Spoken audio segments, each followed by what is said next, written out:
Live from the studios of Leader News Philippines, Errol Dakame of Kamaong Acero starts now!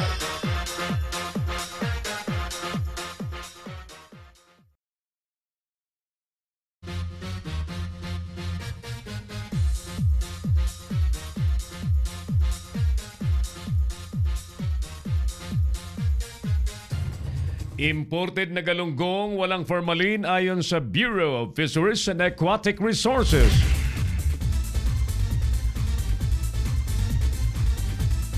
Mga abusadong negosyante sa Zamboanga City binalaan. Dahil naman sa Hawaii, kotse, inararo ang 3 motorsiklo.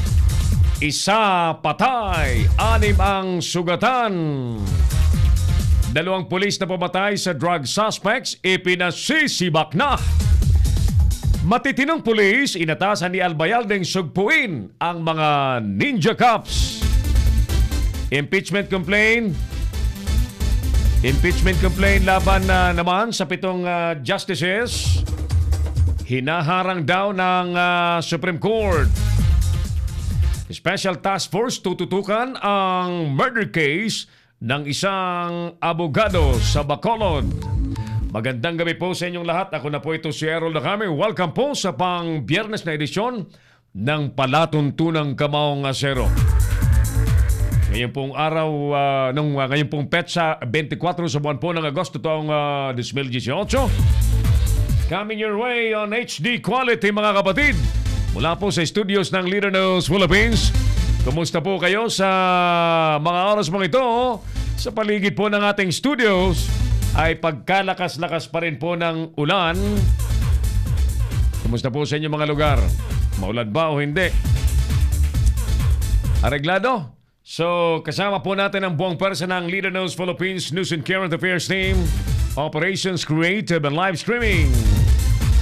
Headed by Engineer Oliver Licup and partner Mark Anthony Reynoso.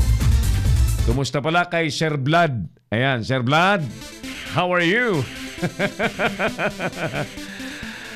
Alright, mga kaibigan, don't forget to like our FB page, ang Leader News Philippines FB page, at mag-comment po kayo sa ating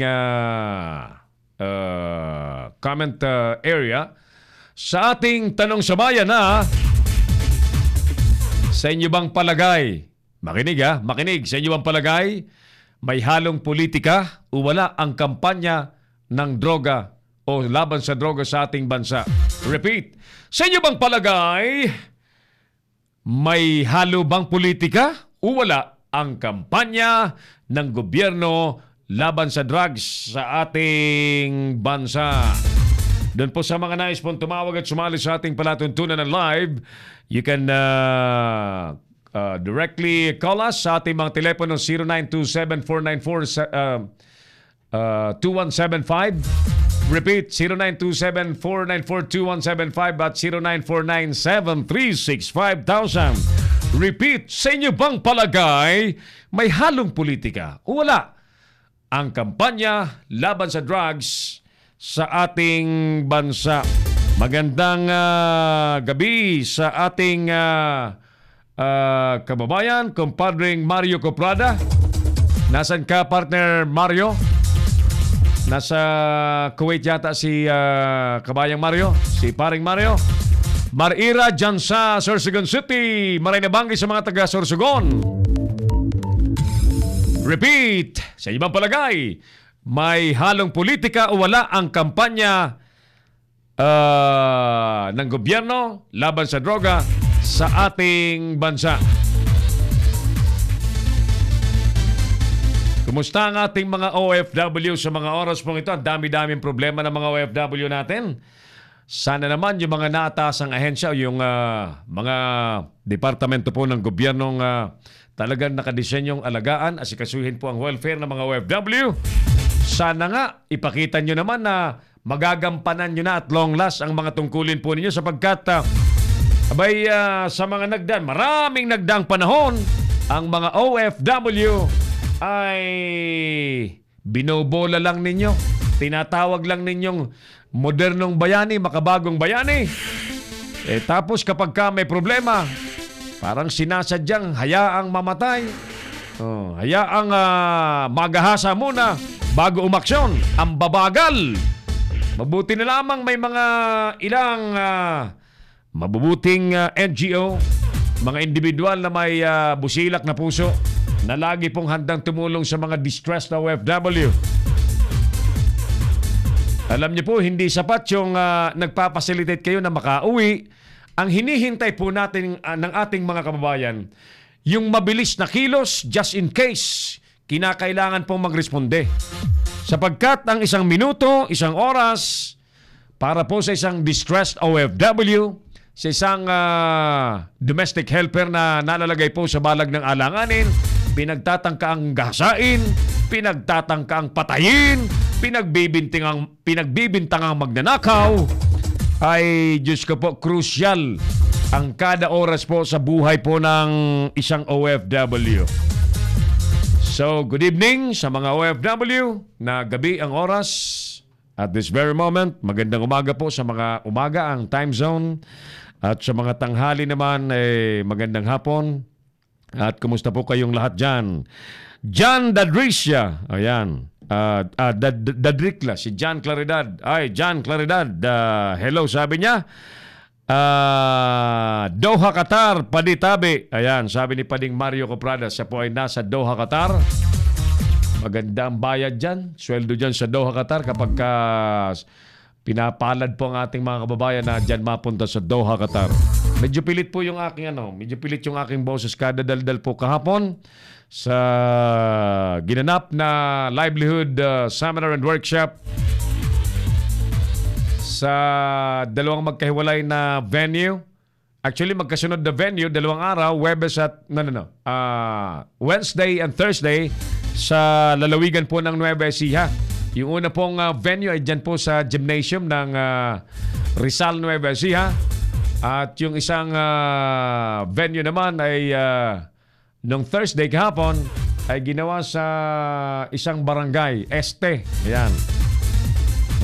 So, congratulations sa mga beneficiary po ng livelihood program na alay po ng Sulong Katutubo International Foundation. Founded and chaired by Her Royal Highness Princess Sunshine Amira Magdangal. Ang nagsisilbing anghel po ng mga kapuspalad, ng mga IPs, ng mga mahihirap. At sila po ay nakalaang tumanggap ng financial assistance na nagkakahalaga po ng 100,000 pesos each. Nagagamitin po sa pangkabuhayan, mga negosyong naisip po nila at iprinopose sa management po ng Sulong Katutubo International Foundation. Walang collateral, walang interes, ipinagagamit po sa kanila yung pera at kapag after 5 years ay naibalik po nila, sila po ay may dagdag na panibagong 100,000. Congratulations po sa daang mga initial beneficiaries. At sila pong lahat ay nagpapasalamat sa leadership ni Miss Amira Sunshine Magdangal. Princess Sunshine Amira Magdangal ng Sulong Katutubo International Foundation. Alright! Unahin muna natin siyempre ang mga report ng ating mga katotong Leader News Patrol sa ating palatuntunan sa oras na pong 33 minutes after 7 in the evening. Anong masarap na merienda at hapunan po. Merienda ba? Hapunan na ho. Hapunan. Halatang hindi kami nagmerienda. Anong masarap na ulam pagka ganito? Na maulan? Ano bagang hinahanda na ni nanay, ng inyong mga mother, ng inyong pong mga ilaw ng tahanan? Pastor Ram Gamboa, kumusta po? Good evening, Sir Errol. Sabi ni Pastor Ram. Mamaya po ng konti yung Bible Cafe ni na Pastor Ram Gamboa. Very soon, by September, ang programa po natin will be watched online 3 to 4:30 in the afternoon. Dahil pagsabit po ng alas 5, mapapanood po yan sa Pinoy Extreme Channel, isang sikat na cable channel. So ang Bible Cafe ho ay pwedeng maagaga na ulit. para mas marami pong nakakapanood. Okay? Sige, report muna tayo. Report muna tayo. While we repeat, we mention again our survey question, ang ating tanong sa bayan sa araw pong ito. Sa inyo bang palagay, may politika ba, may halong politika ba o wala ang kampanya ng gobyerno laban sa droga sa ating bansa? Kayo mismo po ang magsalita, kayo po mismo magsabi. Opinion po ng taong bayan ang nais po nating mapakinggan, sapagkat dito po sa palatuntunan ito, ang binibigyan tinig po natin ay ang sambayanang Pilipino. Marhay na banggi primo, sabi ni John Claridad. Sir Darrell Solis de la Vega. Good evening, Sir Errol. At sa lahat ng nakatutok ng live, pabati po sa asawa ko sa Doha, Qatar, si Nel Ganado po name niya. Nel Ganado. Hi, Nel Ganado sa Doha, Qatar. Pinababati ni Sir Darrell Solis de la Vega. Kumusta kayo dyan sa Doha, Qatar? Alright, sige, report na po naman muna tayo. Selda daw sa Bataan Jail, sa Bataan District Jail, Ginalugan. Report sa atin ni partner Ruel T. Yes, Ruel. Magandang gabi. Go ahead, please. Hindi napigil ang mga otoridad sa kabila ng maulan na panahon na ang pinagsanib na puwersa ng mga operatiba ng Bureau of Jail Management and Penology at Bataan Philippine National Police sa muling pagpapatupad ng kanilang sorpresang paghahalughog sa mga selda at kubol ng Bataan District Jail na naglalaman ng mahigit sa 2,000 inmates para makasiguro na wala nakapapasok na anumang uri ng kontrabando, lalo na ang iligal na droga sa piitan. Iginasa ng mga otoridad na galugarin at halughugin ang 6 hanggang sa 7 lalaking selda ng lalaki at babaeng inmates ng Bataan District Jail para kumpiskahin ang anumang uri ng mga bagay na ipinagbabawal sa loob ng piitan, partikular na ang pinagbabawal na droga.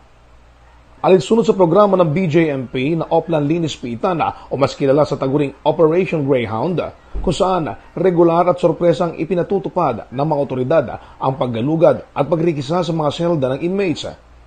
Isa-isang pinalabas ng mga otoridad ang mahigit 2,000 inmates sa kanilang mga selda kung saan mahigpit na pinatupad ang inspeksyon. Matapos ang paghahalughog, walang nakuwang droga sa mga selda, maliban sa ilang mga nakumpiskang improvised bladed weapon at ilang matutulis na bagay na pwedeng gawing armas, mga tali o nylon cord na maaring makapanakit sa kanilang sarili at kapwa inmates at ilang pang mga bagay na mahigpit na pinagbabawal na ipasok sa loob ng piitan. Sa illicit drugs po, wala tayong nakuha. Pero ang meron tayong nakuha, itong mga bakal na pwedeng i-improve as a knife. Nagaya nung mga akin na yan, yung mga knife na ito. Itong mga nakikita po natin, na kung meron silang napulot na bakal dyan, pwede nilang i-improve as a knife. Bawal na bawal po ito sa ating sa loob kasi pwedeng gawing panaksak o panakit sa kapwa. Alam natin na gusto siguro pang slice nila ng kanilang mga prutas, ang mga ganito or mga vegetable or whatsoever. Kaso lang, lahat ng gamit na pinapasok na mga knife or ano sa loob ay dapat na-account para ini-issue natin sa kanila kung kailangan nila at kinukuha rin kung hindi nila kailangan. Pero ang mga ito, nagsarili silang nag-improve ng kanilang mga... Sa gitnang Luzon, una lang nagpatupad ang Bataan District Jail sa kanilang programang Linis Piitan sa mga selda at kubol ng male at female dormitories upang matiyak na hindi nakapapasok dito ang iligal na droga. Para sa Leader News Philippines, ako si Roel Tarayaw, nag-uulat. Si Errol Dacame, ang Kamaong Asero.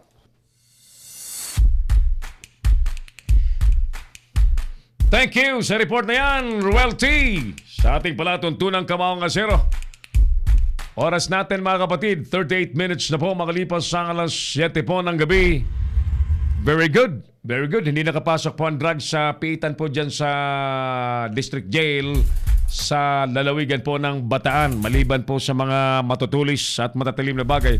Bakit ganoon ang mga priso, no? Lagi na lang feeling nila sila ay endangered. That's why they need to make some improvised arms. Oh. Mga bladed weapons. Bakit ganun lagi ang mentalidad nila, no? Talagang ang feeling nila kahit nasa kulungan sila, they are unsafe. Oh. Dapat ang mga nakukulong pinaka-safe ng ang kulungan po ay pinaka-safe ng lugar sapagkat may gwardiya, gwardyado, may rehas, but still they feel they are threatened always kaya kailangan nilang maghasa ng kung ano-anong bakal para tumulis at maging panaksak anytime na sila po ay mamiligro. Ganyan ang kanilang mga mentalidad dyan sa kulungan. Si Errol Dacame, ang Kamaong Asero. Alright, isa pang report ang ating pakinggan. Habang ipinag-iitan po ng Bureau of Fisheries and Aquatic Resources na negatibo raw po sa formalin ang samples ng mga galunggong na kinuha at tiningnan po ng Department of Agriculture at especially po ang Bureau of Fisheries and Aquatic Resources sa magkakahiwalay na pamilihang bayan.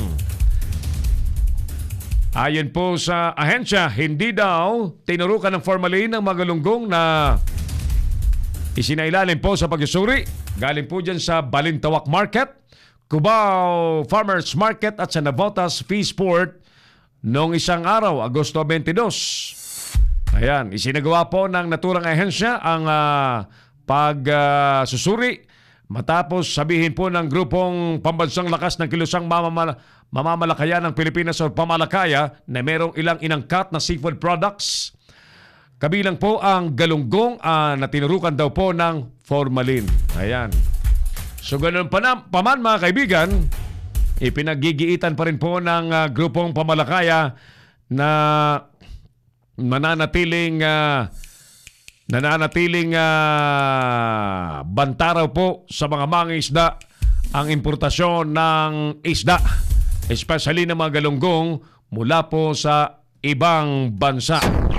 Si Errol Dacame, ang Kamaong Asero. Lumalabas mga kaibigan na ang galunggong po ay imported pa galing sa China at Vietnam na sinasabi po ng grupong Pamalakaya na tinurukan po ng formalin. Pero pagkaganyan kasi, palagay ko hindi turo kung talagang kung lalagyan ng formalin, baka ilulublob sa formalin.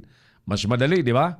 Okay, ayon po sa BFAR na nagsuri po ng mga samples from 3 different public market, mga wet market, negative daw sa formalin ang sinasabing mga imported na galunggong. But pag tayo po ay isang archipelagic country, when we say archipelagic country, isang bansa na napapaligiran po ng tubig dagat, which supposedly ay wala tayong problema sa supply ng mga isda.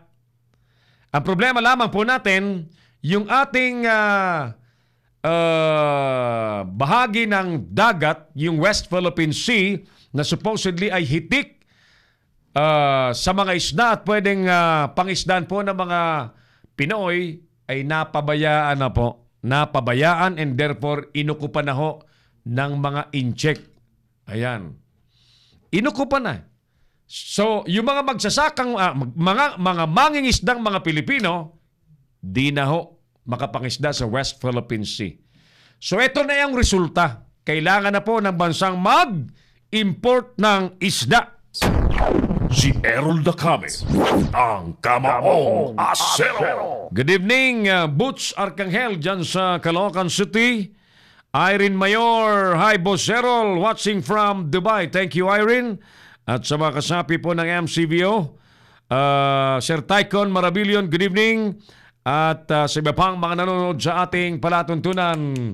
Report ulit ang ating panoorin sa palatuntunan Kamaong Aserong napapanood po worldwide.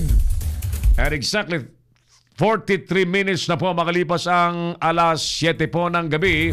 Gawin nga tayo muna sa Senado ng Republika ng Pilipinas. Ano kaya mga nangyari sa araw pong ito ng Biyernes? Nasa linya na natin si partner Jojo Sikat. Si Errol Dacame, ang Kamaong Asero. Parang Jojo, kumusta ang Senado sa araw na ito ng Biyernes? ngayong araw kasama ng Errol ay medyo nakabreak na no itong linggong itong session na ng Senado at magbabalik ito sa susunod na linggo ay kung saan ay aarangkada na kasamang Errol itong pagdinig tungkol nga sa pagsadsad sa amin dyan sa airport at inaasahang igigisa nga nitong si Senador Grisco at dahil Senador yung mga opisyal ng paliparan. Tapos kanina ay nagtungo naman tayo sa sinagawang press conference nitong Organization of OFWs Incorporated, yung Advocates and Keepers Organization of OFWs Incorporated, kung saan umapela itong mga ito kay Pangulong Rodrigo Duterte na ipatupad itong escrow deposit sa mga foreign recruitment agencies para sa kapakanan ng milyong-milyong manggagawa sa ibang bansa.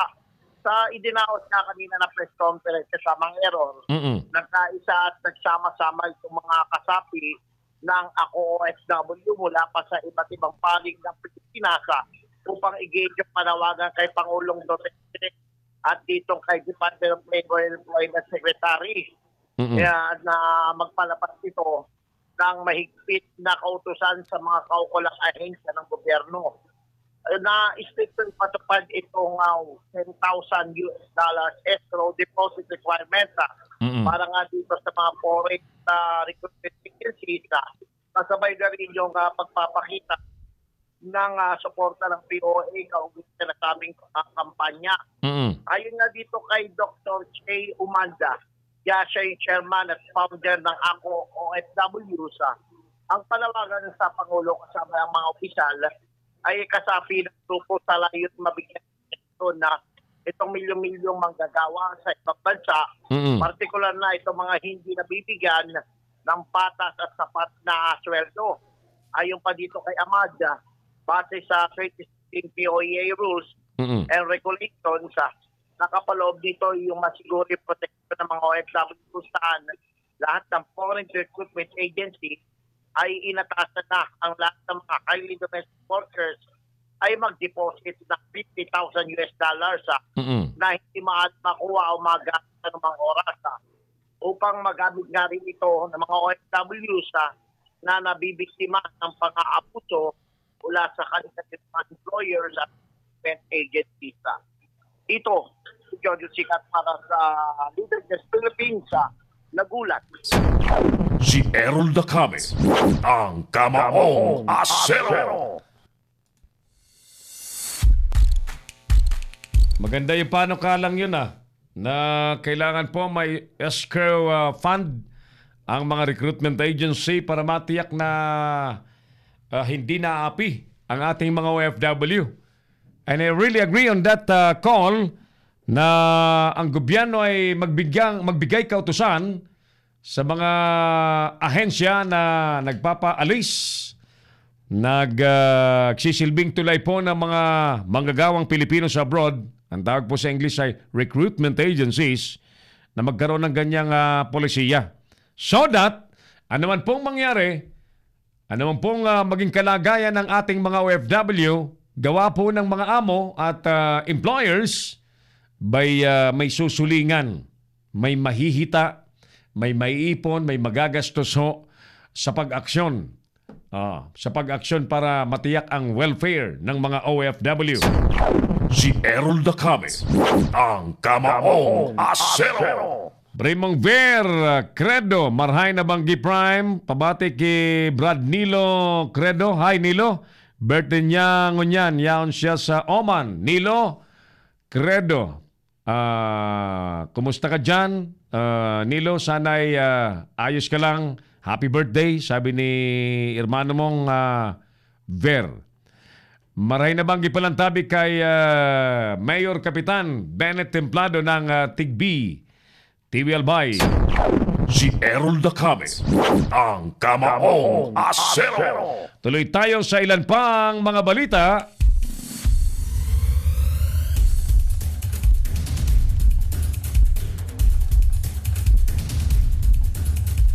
Binalaan po ang mga negosyanteng abusado sa Zamboanga City na malamang magmulta sa pagmanipulaho ng mga presyo.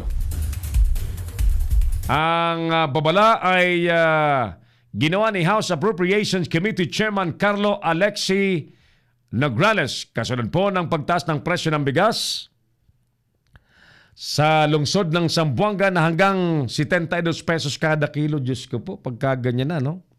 72 pesos per kilo na. Sorry, kumakatilong ko. 72 pesos per kilo. Talo pa yung talo pa yung jasmine rice. Diyos ko pong maawain, bakit nagkakaganyan, ano? Ang problema diyan, 'di ba, normally ang basihan lagi diyan yung supply. Yan ang supply. Ano ba talaga ang nangyayari diyan sa inyo? Secretary Manny Piñol, sir. Bakuran mo ito. Ang nasa tungki ng ilong mo ang isyong ito, Department of Agriculture, NEDA, at kung ano-ano pang nagtitiyak po ng maayos na ekonomiya. Kaugnay po nito, kinalampag naman po ni Nograles ang DTI na paigtingin po ang kampanya laban sa mga itinuturing pong walang kwentang mga negosyanteng mga walang puso. Ayan. Ito po'y kasunod na rin ng pagpasa ng konseho po ng lungsod ng resolusyong humihikayat po sa mga lokal na pamahalaan na ilagay sa state of calamity ang lungsod dahil po sa sobrang taas na nga po ng bigas sa naturang lugar. Wow, Diyos ko po. The other day, isang araw pa ito Now, bigas sa Zamboanga City, sa Catanduanes naman, tubig ang problema. Sa ibang lugar naman, baha ang problema. Sa ibang lugar naman, lindol ang problema. Yeah? Diyan sa inyong mga lugar-lugar, mga kapatid, anong problema? Sabihin nyo nga pa sa amin para amin pong nababatid. I-chat po ninyo sa ating chat box, sa ating comment box. Terry Superal de Vivar. Hi, Terry Superal de Vivar. Hi, Sir Errol. Good evening po. Sabi niya, good evening, Terry. At chat pong sa lahat pong mga kasapi po ng MCBO. Gandang gabi po sa inyong lahat. At lahat pong mga barangay officials na nanonood po sa atin sa ngayon, magandang gabi po sa inyo. By the way, ang tropa ho ng Leader News Philippines will be in Tacloban City by August 28. Sa gaganapin po nating third mobile journalism workshop, dyan po sa Tacloban City LGU compound, City Government compound, dyan po sa City Engineer's Office, second floor, sa Tacloban City. Ayan, whole day activity natin para po magturo ng mobile journalism skills and talents and approach sa ating mga kabataan, mga estudyanteng galing po sa iba't ibang eskwelahan, universidad sa naturang lugar. Apo? So see you mga taga-Tacloban by Tuesday, August 28 sa tuloy-tuloy po natin ginagawang mobile journalism workshop. Nais po namin ipagwagwagan at ipabatid ng ating advocacy kasi ay mapadami ang mga citizen journalists who knows how to create videos with real value and videos kapaki-pakinabang mga useful videos. Especially ang mga kabataan po ang nasa online. So, ang social media kasi po ngayon, as you know, punong-puno po ng halos mga basurang materyales, mga walang kakwenta-kwentang mga video, mga information. So, ang ating pakay po rito, ang ating advocacy, ay maturuan po ang ating mga kababayan, especially ang mga kabataan, na makalika ng mga tunay na balita, kapaki-pakinabang at may katuturang mga impormasyon na i-upload, ipopost po sa social media sites natin, Facebook, YouTube, Twitter, Instagram. So, dun po sa mga lugar na nais po kaming imbitahin, kami po'y pwede kahit saan, Visayas, Mindanao, Luzon, wherever. Tawag po kayo sa atin at mind you, tayo po ay hindi namimili ng mga tuturuan, matanda, bata, babae, lalaki, as long as you are willing to learn, ready po kami magbahagi ng ating kaalaman. Mobile Journalism Workshop. Tanging ang Leader Knows Philippines ang gumagawa po niyan. Ha? Sapagkat yan po ang ating advocacy na ma-neutralize ang fake news sa ating bansa. Si Errol Dacame, ang Kamaong Asero. Joseph Gonzales Reyes, sir. Magandang gabi po sa inyo. Ma'am Ivy Puso, kumusta ka na? Kumusta kayo dyan sa Bataan area?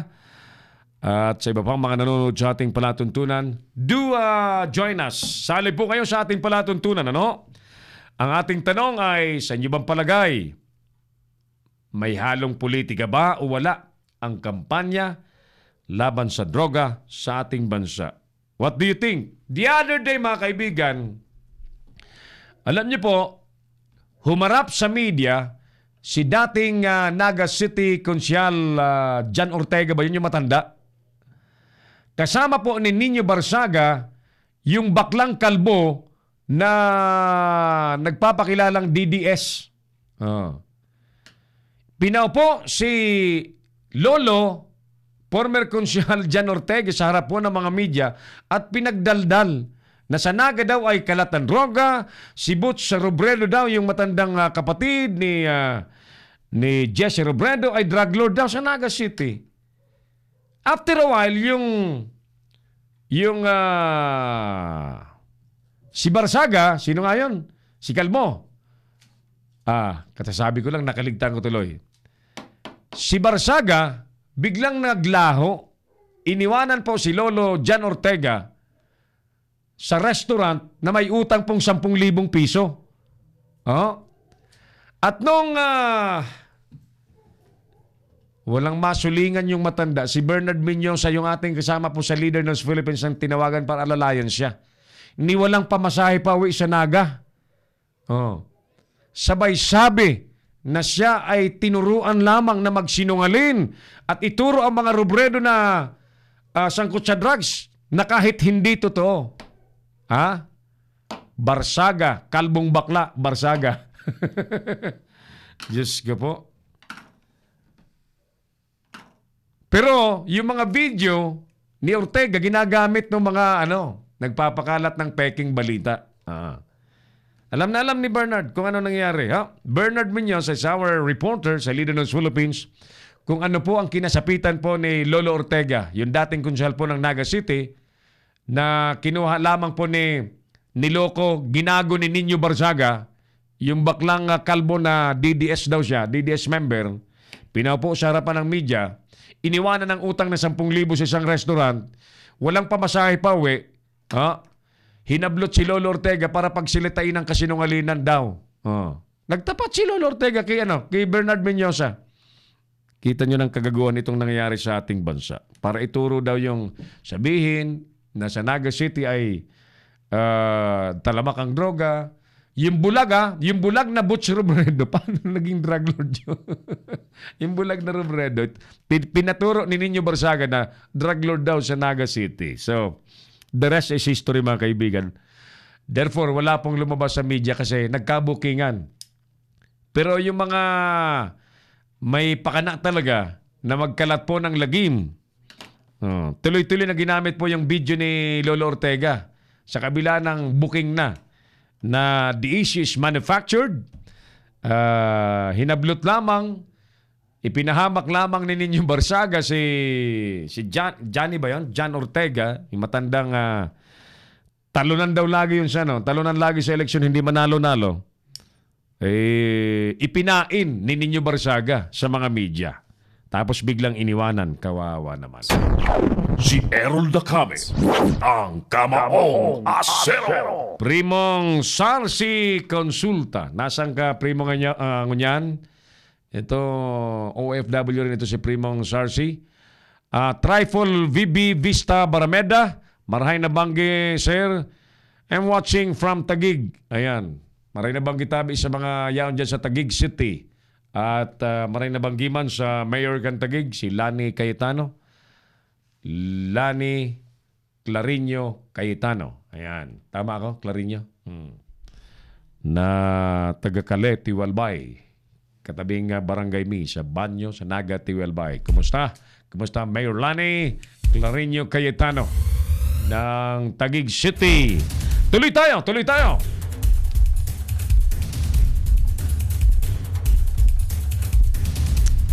Batiin muna natin ang 4th year anniversary. Happy anniversary ang Region 2 Riders Federation sa kanilang ika-4 na anibersaryo na meron silang Bonanza. Anniversary Bonanza 2018 sa darating pa October. Matagal-tagal pa naman ano. May ticket ba ito? May ticket yan. Yan. So sige, tama lang yan. May time pa. May time. Sige. Ang kanilang event po ay sa October 13, 2018. Diyan po sa Cagayan Sports Complex sa Tuguegarao City. Yung spelling mo ng Tuguegarao City. Bili po kayo ng ticket. Available po sa halagang 100 pesos. Ibibili po ng rescue vehicle ng R2RF ang pondong malilikom dyan. Yan. Tulong po kayo. 100 pesos po ang isang ticket. May premyo pong, ano pa mga premyo niyan? Ang ganda naman ng motorsiklong pampremyo nila, no? Dominar 400. Ano ito Kawasaki. Magandang motorsiklong ito. Type ko ito. Tsaka isang CBR 150 at isang NMAX 155. Oh.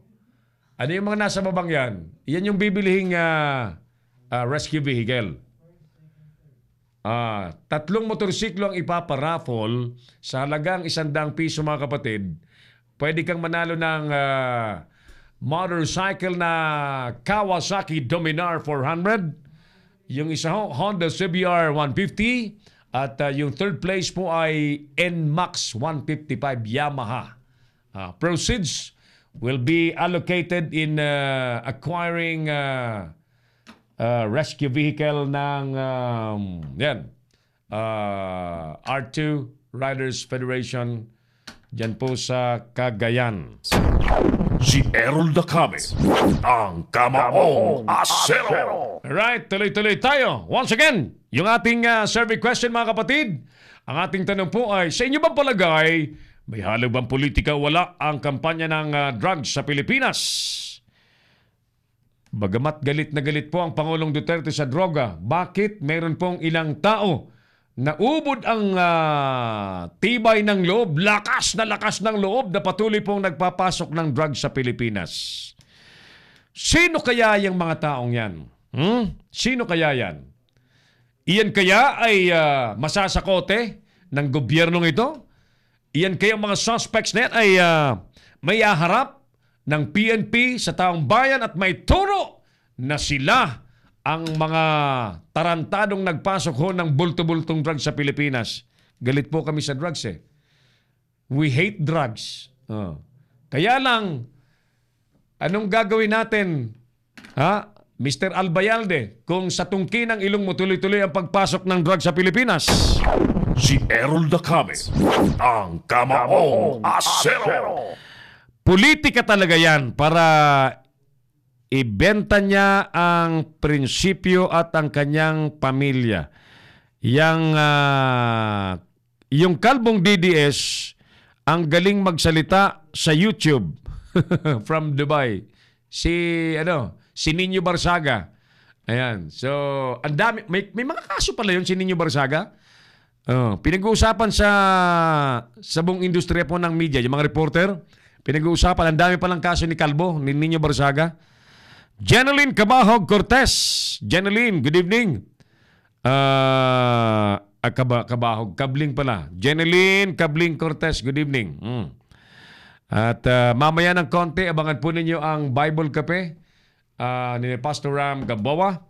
But meantime, nais po nating matanong siyempre ang ating mga kababayan sa ating topic na pinag-uusapan. Samantala mga kaibigan,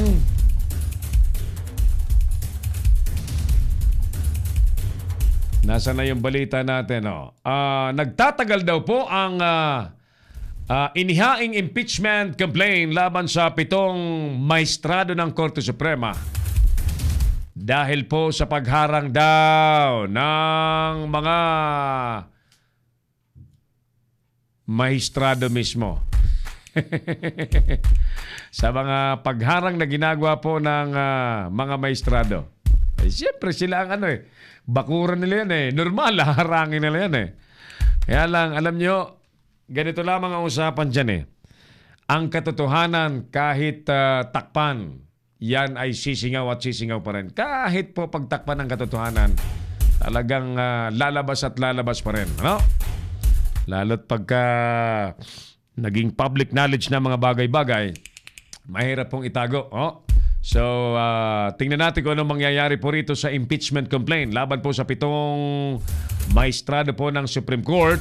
Habang ang Palasyo Malacanang naman po ay sinasabi ng impeachment cases daw po laban sa mga maestrado ay walang basihan. Alright, sige. Public service ulit tayo. Mula po sa araw ng Agosto at 31,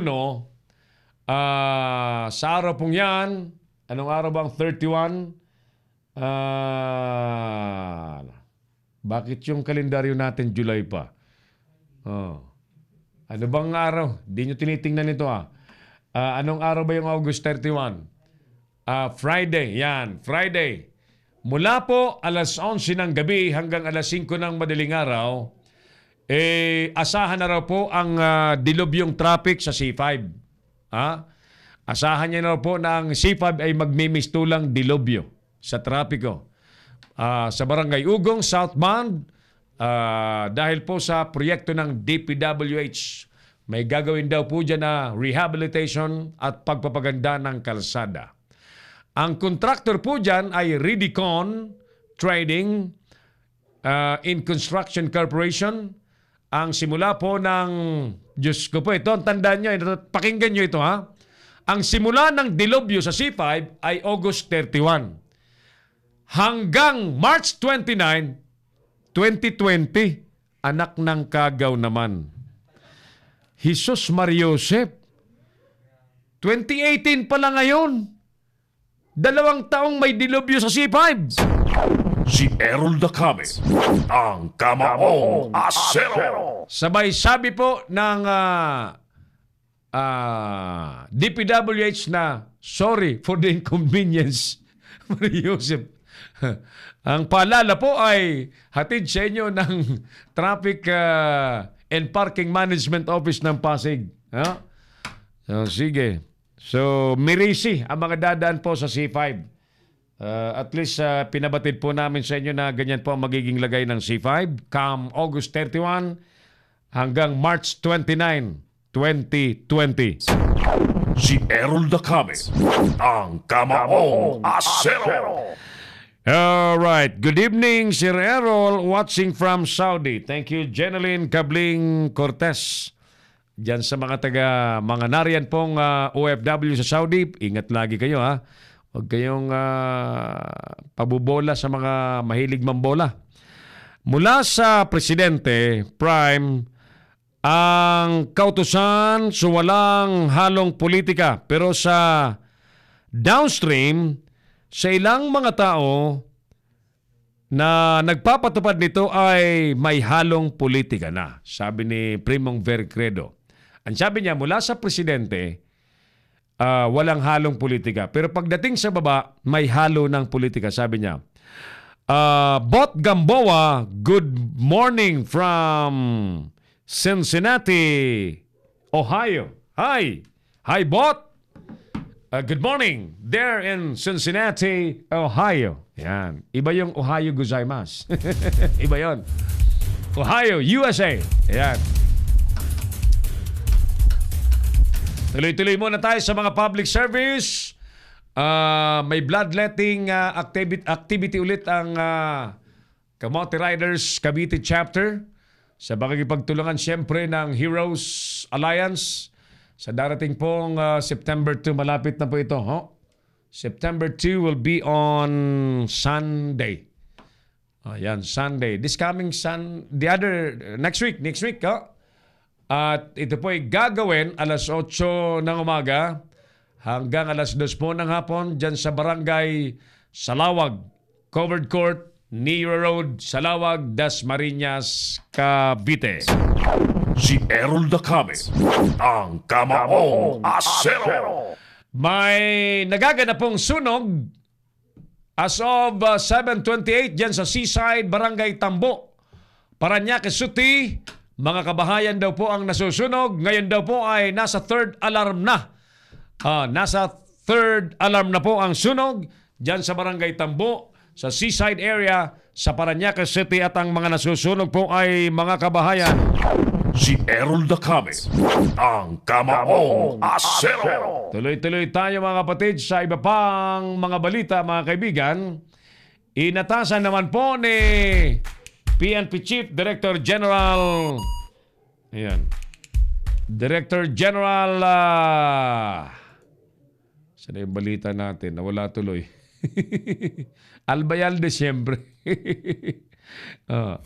Ang mga matitinong pulis, ika nga'y mga police achievers, na sugpuin ang mga ninja cops. Maganda yan. Pero dapat yan, mismong ang leadership ni PNP Chief Director General Albayalde ang magdeklara na sa kanyang liderato, sa kanyang pamamahala sa PNP, mauubos po nilang tinatawag po mga ninja cops. And they should start with those listed involved in drugs. Hawak ng presidente yung listahan ng mga pulis na sangkot po sa droga. Sir Albayalde, kunin mo niyo na po kay presidente ang listahan at unahin po ninyo sila. Huwag na tayong magpaligoy-ligoy pa. Nang uunahin, yung mga involved na muna sa drugs na hawak mismo ang listahan ng Pangulong Duterte.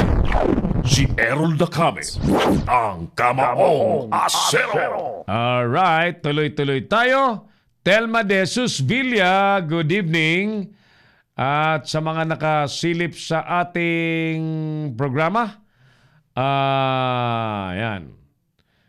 Si Sir Ponciano Campos Jr., ito naman po ay nasa tanggapan po ni National Organizing Committee ni SAP Bongo na nangangarap pong maging senador. Wala pong masama. Nasa mga butante po yan kung gugustuhin po sa SAP Bongo na maging senador.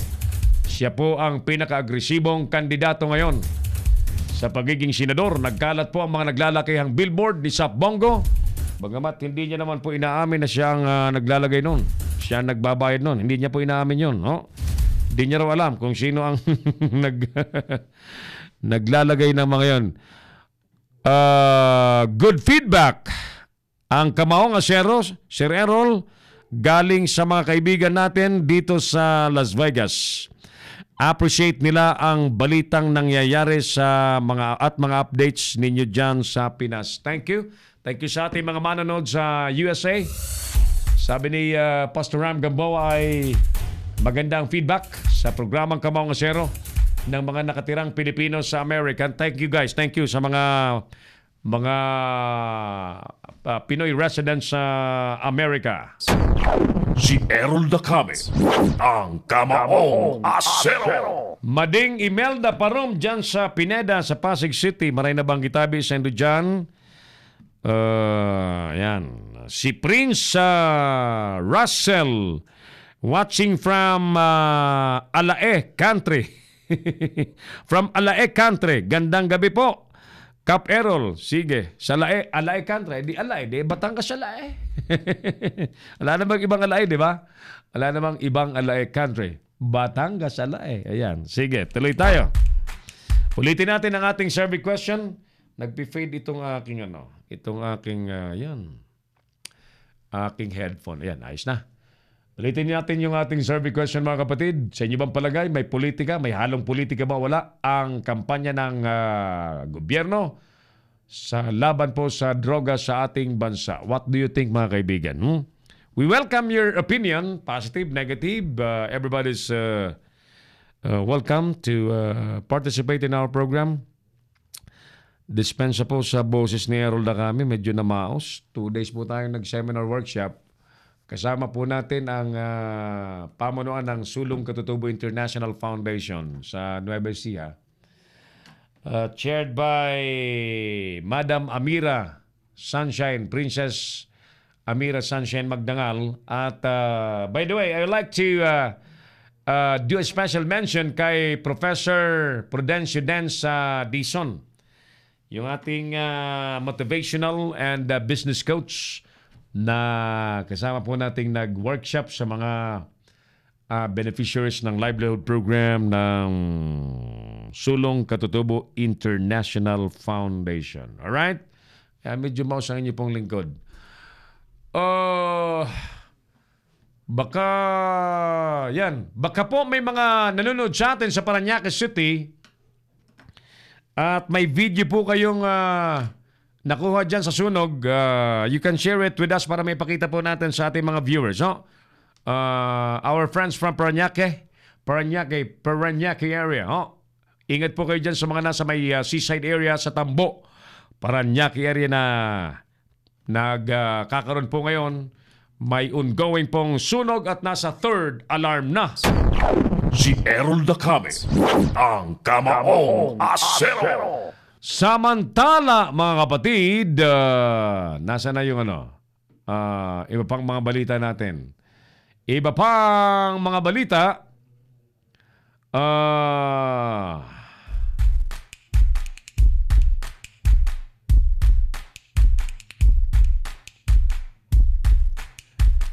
ipinasisibak naman mga kapatid ng Office of the Ombudsman mula po sa serbisyo sa Philippine National Police ang dalawang lespo. Dalawang pulis na nagkakalat ng lagim sa PNP. Ito po ay dyan po sa Kitcharao, Agusan del Norte, matapos pong mahatulang guilty sa kasong grave misconduct dahil po sa pagpatay sa dalawang lalaking may diferensya sa pag-iisip nang kanilang isagawa ang drug bypass operation. Diyos ko pong mawain.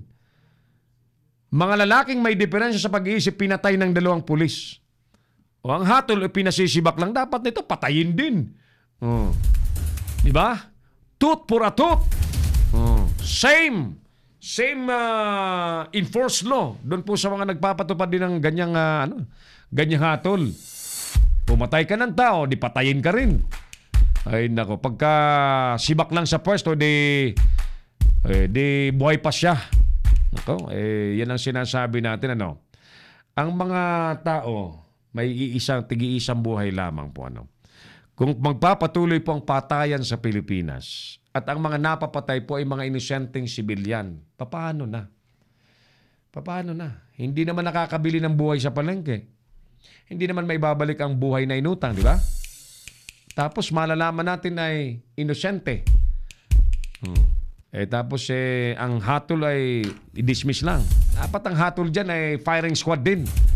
Kung anong ginawa nila sa mga inosenteng sibilyan, ganun din gawin mo sa kanila. Palagay ko pag ginawa yan ni Director General Abayalde, titino po ang hanay ng PNP. Maniwala kayo.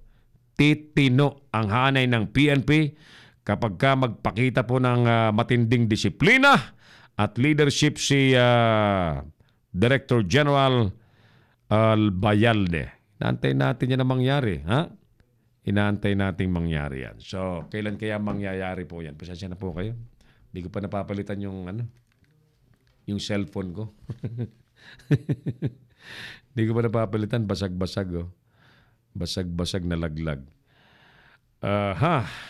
We invite you once again to join us sa ating palatuntunan. By the way, tayo po ay hanggang 8:30 sa ating programang Kamaong Asero. Kaya't habol po kayo sa mga nais pong sumagot. Si Errol Dacame, ang Kamaong Asero. Habol po kayo sa nais pong sumali sa ating palatuntunan. Chris Angel, dyan po sa Saudi. Hello Sir Errol, we are watching you here. Watching you from Saudi. God bless Sir Errol, sabi ni Chris Angel.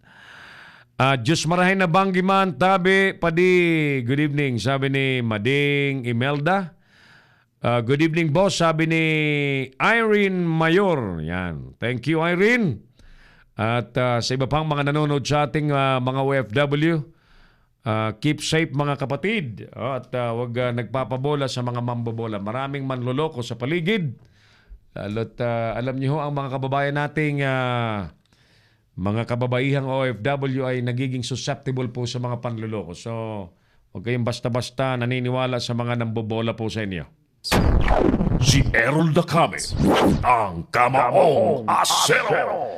Samantala mga kaibigan, sa iba pang mga balita, ito po munang matinding nangyari po dyan sa away lang ng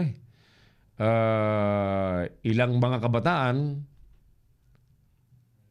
Sana ba yun? Nauwi po sa kamatayan ng isang binata habang nasugatan naman po ang 6 pang iba na mga estudyante na sakay po ng motorsiklo. Makarang sila po ay sadyang banggain ng kotse na sinasakyan ng 2 suspect na kanilang nakaaway sa isang bahay po bahay kainan, so mamaring restaurant sa Golden Shower Street sa Fermin, Cauayan City kanina pong madaling araw. Nakaaway lang. Kumain. Ang namatay po na service crew ng isang fast food chain sa SM Cauayan City ay kinilala pong si Jake Anthony Makadangdang, 20 anyos, na taga Cauayan City. At suspect naman si Aaron Reyes na taga San Juan, Aurora, Isabela. Ay nagkaroon po sila ng sagutan na humantong sa kanilang suntukan sa Kabayans Grill sa barangay San Fermin sa Cauayan City. Nagkasuntukan. At para maiwasan po ang gulo, umalis na lamang po ang grupo ni Makadangdang, lulan po ang tatlong motorsiklo. Ngunit sinundan pala sila ni Reyes sakay ng kanyang Hyundai Accent na may plakang PQA 820. Kasama naman po ang isa pang Eugibert Moico na taga Pedro Aurora, Isabela. Pagdating po sa may Golden Shower Street sa Barangay Fermin ay sadyang inarara po ng kotse ang 3 nakamotorsiklo na may mga angkas, kabilang na ang 2 menor de edad na lalaki at babaeng estudyante. Patay yung isa. 6 po ang sugatan. Dahil hindi ko alam kung di sinabi ko nung pinagawa yan, nagkainitan lamang po sa isang kainan. Rafi Bianson, sir, sa Batangas City, ano nang nangyari sa motorsiklo mo? Inayos na ba? Hinold natin yung ating banat sa mga tarantadong involved dyan dahil nakiusap si Sir Rafi. Ay, siya naman mayari, so sige. Okay, tuloy tayo. Basta dito lang kami, Sir Rafi. Panoorin muna natin ang ilang video ng sunog dyan po sa Parañaque City.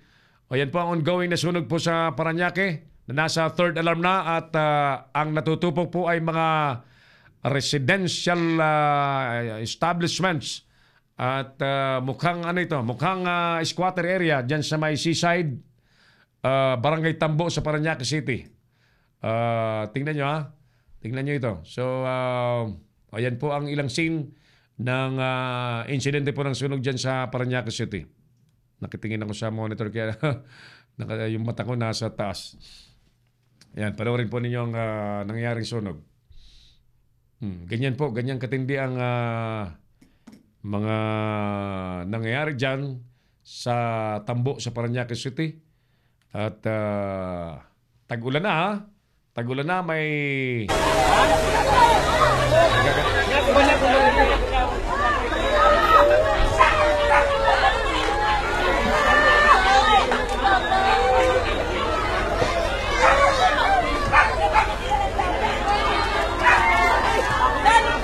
Hindi po napapanood ay ang sunog sa Tambo, Parañaque City.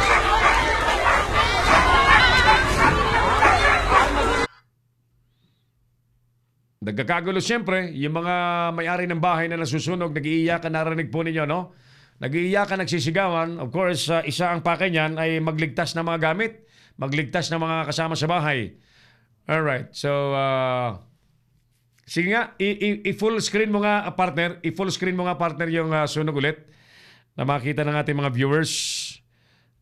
Marami pong nanonood sa atin. Medyo lang, sir.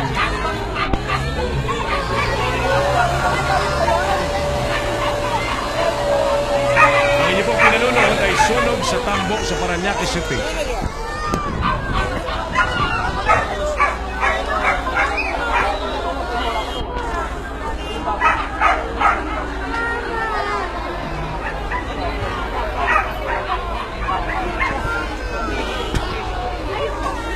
Lokos? Lagyan natin ng caption, partner. Yung caption na.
Lokas? Oh, saan ba balang kamakalat mo?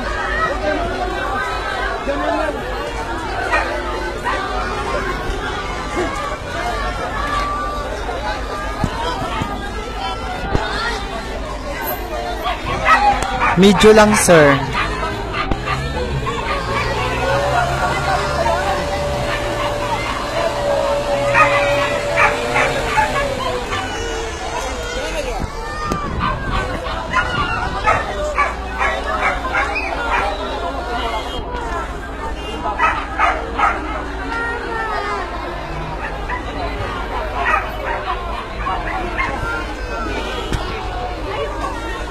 Lokos?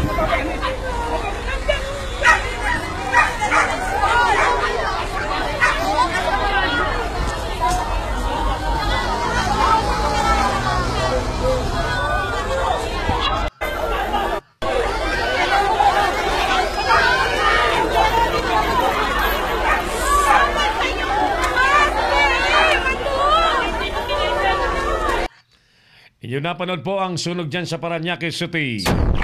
Si Errol Dacame, ang Kamaong Asero. Ingat po kayo sa mga kababayan natin, ano? At ang apoy po kahit tag-ulan ay talagang maaari pa rin maging sanhi ng aksidente at pagkasunog. Loreto de la Paz Credo Jr., amigo, kabarangay, kababayan, sabi niya rito, Sir Errol, ang linaw ng signal mo rito sa Papua New Guinea. Galing nga. Magandang gabi po. Maraming nabanggit sa mga nasa Papua New Guinea. Happy viewing, happy watching. And God bless you always there, mga kapatid sa Papua New Guinea, mga Pinoy sa naturang lugar. DJ Tammy Serrano Maderaso, sana mapula na ang sunog na yan. Kawawa naman ang mga residente. O nga. Triple VB Vista Barameda, sana po wala nang magbuwis ng buhay at ligtas ang mga residenteng nasunugan. Sana nga ano. But anyway, mga kaibigan, ang ating survey question na hinihintay ko pong sagutin ninyo. Sa inyo bang palagay, may halong politika ba o wala ang kampanya ng gobyerno laban sa drugs? Ano pong sagot ninyo? Sa inyo bang palagay, may halo bang politika o wala? Tunay, legitimate, genuine, maingat. Ano po sa pananaw po ninyo? Si Errol Dacame, ang Kamaong Asero. Ang bilis naman ng oras natin. Halos alas 8:28 na po ng gabi. We have to wind up now our program, mga kapatid. Marami pa sana tayong balitang naisibahagi po sa ating mga manonood. Pero napakabilis po ng oras po natin. Alright? Sige. Ang importante, wala daw formalin yung mga galunggong galing sa China at saka sa Vietnam. Sabi po ng Bureau of Fisheries and Aquatic Resources na nangolekta po ng samples mula po sa Balintawak Market, Cubao Market at Nabotas Fish Port. Mga abusado naman mga negosyante sa Zamboanga City, binalaang paparusahan kapag napatunayan. Bigas kasi sa naturang lugar ay 72 pesos na kada kilo. Dalawang pulis naman na tumodas po ng dalawang lalaking may sira ang tuktok. Pinasisibak na po. Matitinong pulis naman, inatasan ni Albayalde na tudasin, ubusin po ang mga ninja cops. Ulitin ko ang aking rekomendasyon kay PNP Director General Albayalde. Unahin yung 6,000 nasa listahan ng Pangulo na mga pulis na sangkot sa drugs. Unahin na po yon para hindi na tayo maghulaan pa kung sino ang mga ninja cops. Diba? Samantala, tinututukan na raw po ng Special Task Force ang murder case ng isang abogado po sa Bacolod City. Bueno, kung tayo po ang sasagot sa ating tanong sa bayan sa ngayon, with what happened mga kababayan nung isang araw, namamaos na tuloy ako, na yung isang dating konsihal na matanda na taga Naga City, nag-aapilyado pong Ortega, ginamit, pinarap sa media, tinuruang magsinungalin, magturo ng mga tao. Ito pong nangyari ito, maglalagay po ito ng bahid ng duda ng ating mga kababayan sa kampanya laban sa drugs ng gobyerno natin. Ilan kaya sa mga taong nagsasabi na ang lugar na ito ay may drugs, na ang lugar na ito si ganito ay sangkot sa drugs, ilan pa kaya dyan ang totoo at saka hindi? With what happened the other day, na yung Nino Barsaga na kilala pong DDS, ay inimporta yung matandang dating konsyal sa Naga City at iniwanan ng 10,000 pisong utang sa restaurant. Niwala pong pamasahe pa uwi. At nagtapat sa ating reporter na tinuruan lamang siya ni Nino Barsaga na magsalita at magturo ng kung sino-sino. Paano pa yan? Paano pa natin masusuportahan ng todong-todo ang kampanya laban sa drugs pagka may ganyan? Ilan pa kaya ang mga ganyan na mangyayari? Magtuturo na sangkot sa drugs, pero manufactured lang pala.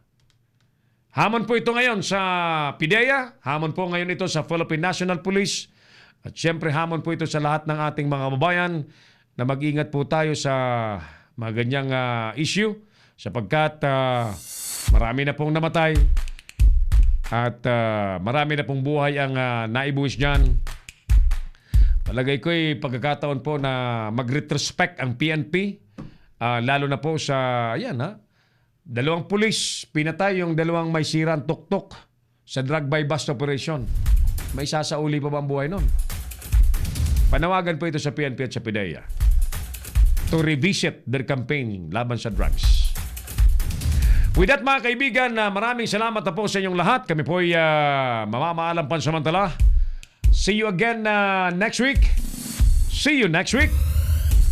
Silang saglit po sa inyo na palatuntunang Bible Cafe nila Pastor Ram Gambawa.